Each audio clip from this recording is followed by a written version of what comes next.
Did you become a salon owner because you were a very talented stylist and everyone said that you should? Well, that happens a lot, but it seems that they forget to tell you all of the other hats and jobs and roles that come along with that salon ownership. So today I'm here to talk about the 3 biggest mistakes in salon leadership. My name is Mickey Wright. I'm with BeautySuperstars.com, and I too am a hairstylist turned salon owner, so I speak from experience. And I'll also be sharing with you a few things that I've learned from coaching my clients along the way as well. The first biggest mistake that I see is not having a clear vision for yourself, for your salon, for what you want to do. You know, what is the direction that you're going in? Do you have a specialty? When you come to work every day, at the end of that day, how will you know if you met that goal? When you get off track, how will you know how to get back on track and what that actually looks like? And so when you start to bring on team members, other stylists, assistants even, they need to know where you're going so they can get on board and go with you. And if you don't know where you're going, then you're both going to be bumbling around quite a bit. So what does a vision look like? Maybe something as simple as we do great in and out service for busy professional women, and we want to make sure that each person gets checked in, gets moved through the process really smoothly, and is able to get in and out on their lunch hour. Maybe that's the vision. It could even be like visions for certain aspects of your salon, that the shampoo, for instance, when you're training a new assistant or a new stylist, that this shampoo will be allow them to relax, escape the world that they come from, that they leave it feeling and that they're dry when they get up. Great vision, right? And it could be a bigger vision, that we are the place for, progressive, creative cut and color.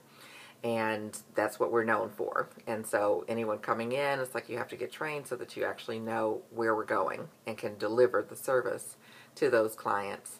So you need to have a vision, because a lot of times the stylists that are coming in with you, they don't really have a vision. And a lot of times we expect them to have a vision for their life and where they see themselves in 5 years and all that kind of great stuff, which is wonderful if they do, but a lot of times they don't. And one of the things that I learned early on is that it's easier for someone else to believe in you sometimes than it is to believe in yourself. And when you can latch on to their vision, that it makes it easier to keep going and moving forward until you can develop your own.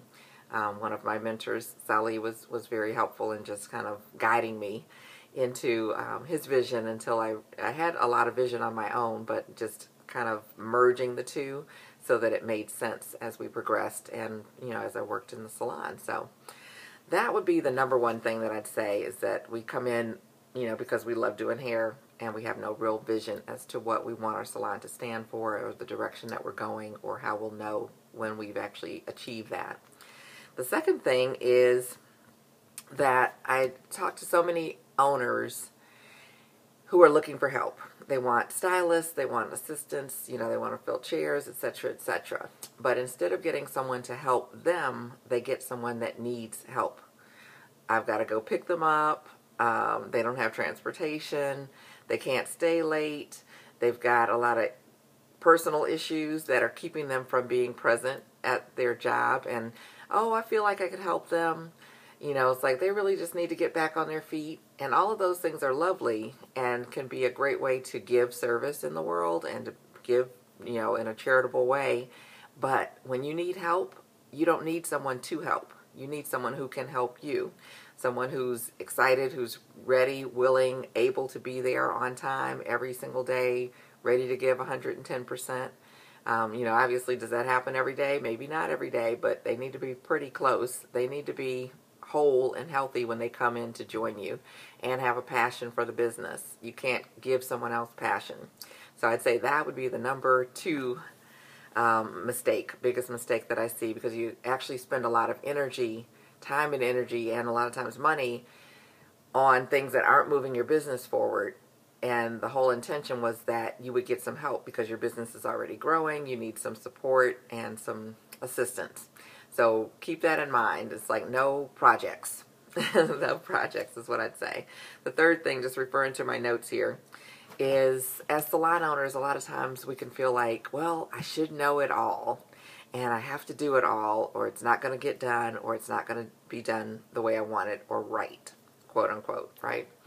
And so what I want to share with you is that that's a big mistake, first of all.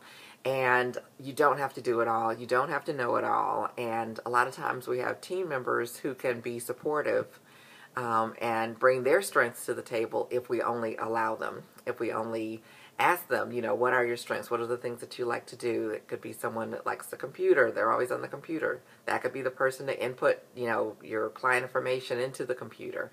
It could be the person to help with maybe getting your email newsletter set up. There's all these different ways to have some help and support instead of us kind of always running around with like a chicken with our head cut off. So those are just a few things that I see as some of the 3 biggest mistakes that salon leadership makes. And so with all of that said, I want to invite you, to gain more knowledge, because it's an area, leadership and management is always an area that we need to just keep growing and keep growing. And we're actually having a free teleclass this coming Monday. It's August the 12th at 8:30 p.m. Eastern Time. So if you're on the West Coast, it's at 5:30. And we'll be looking at, I guess the name of it, I can tell you that, is Salon Leadership Lessons from Motown. And I recently watched Barry Gordy on Oprah's network on the Master Class, and it was fabulous. I've been actually a long-time fan of his as well. I'm from Detroit, and I love my Motown music, even though it's a little bit before my time. But it just had a great energy. He has a great energy, and a lot of the things that he was sharing really parallel the way that I worked within my Fabulous Finishes Salon and Day Spa, and Fabulous Finishes before that. And so I want to share some of those lessons. I'm also excited because we have a very special guest that's going to join us, and she's someone that I've had the opportunity to work with and see grow from stylist, kind of struggling stylist, to very powerful, strong stylist, and into salon management. And so she's going to share, what she's looking for, what she was looking for in a leader, things that may have been missing to help her move her game forward as a stylist. And also she'll share some of that transition between, okay, I worked with the team and now I have to lead the team. Can be a bit challenging, even more so than starting your own and everything's brand new and fresh and everyone's clear with who the leader is. So I'm excited about her joining us. I hope that you will join us as well. You can just visit, it's HTTP, not a www, but HTTP salonleadership.eventbrite.com. And Eventbrite is E-V as in Victor, E-N as in Nancy, T as in Tom, B as in boy, R-I-T as in Tom, E.com. So salonleadership.eventbrite.com.